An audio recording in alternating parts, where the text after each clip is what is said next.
So that new album, Shape Shift With Me, super dope. My favorites, I think, are Rebecca and Crash. Oh, Thank cool. you. Yeah.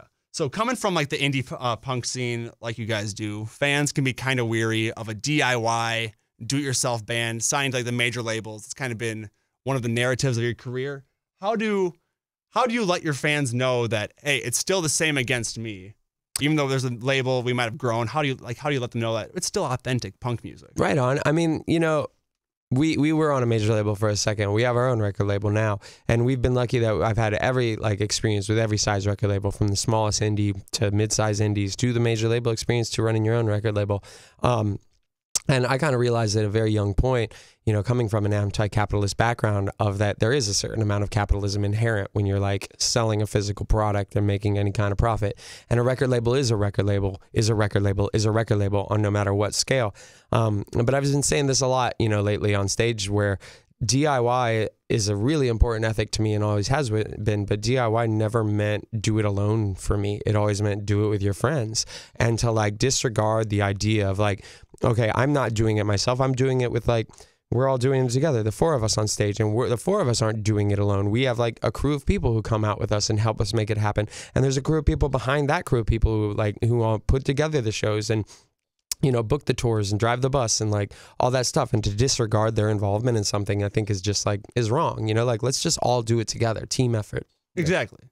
It's crazy to think that you're out there by yourself. Like she says, it's like everybody contributes to this, and all the way down to the fans. It's like we wouldn't have a tour to go on if people weren't going to come to the shows. Mm-hmm. So it's like it's a serious group effort. The sound of this album, I love the pumping bass, the drums, the guitar tones. I'm Thanks. like a novice guitar player. I'm a sucker for that. I think it's so bright and driving. How'd you guys arrive at that sound? I mean, you guys have been doing it for 20. Against Me has been around, an entity, for 20 years. How do you navigate from all these albums, album to album? How does that sound evolve? I mean, it was pretty natural. A lot of that credit, of course, is due to Mark Hudson, who engineered the record, recorded the record. But, you know, it was a fairly simplistic record as far as like me and James each only have one guitar track, you know, going or whatever. And I was using like a 15-watt combo amp for most of the record. It's just like a really minimal setup, you know? There wasn't a whole lot of time spent like, oh, let's go for this tone or let's go for that tone. It was just like plug in, okay, this is great for that. This guitar is right for this song. I mean, I think that it was guitar choice more than anything. Guitar choice, not guitar tone, but like a Strat versus a Gibson type Completely, thing? yeah. What do you think is the difference? The name. Sorry. And also the drummer. look. I don't like the way Gibsons look anymore. That's why I went Strat. The toggle switch always messes me up. I always hit the toggle switch. But I can never play a Strat live because of the same thing, that switch. I always hit the pickup selector switch. I've always been a fan of Rickenbacker's live. In the studio, they're a little finicky with the tuning, especially between a Gibson and a Rickenbacker. But I don't know. At this point, it's just kind of like we know what we like. And I've always been more of a single coil, like guitar tone sound. So either Telecasters or Rickenbackers, and every once in a while, a Stratocaster, you know?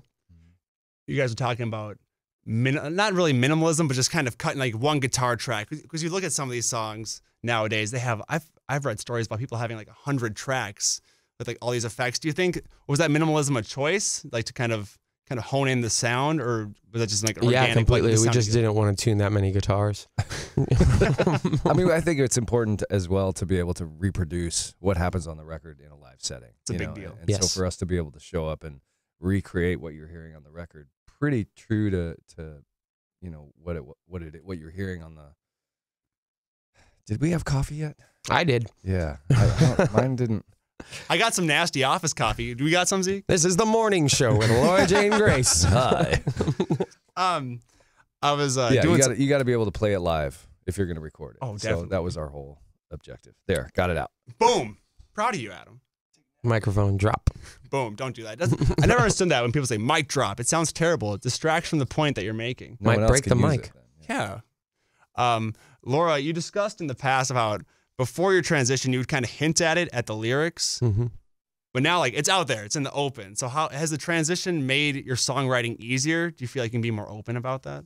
Sure, to a certain extent. Honestly, like working on a book while working on a record at the same time, like really helped with songwriting, where just like kind of took the pressure off of songwriting, because all the pressure was on writing a book, and it just made songwriting kind of like, okay, what do I feel right now in this moment? And I'm gonna write a song about it. So like a song like Rebecca, it's like, you know, met this girl, she's amazing. I'm gonna write a song about it. What am I gonna? Oh, and then here's this other song, and I'm gonna write that, and yeah.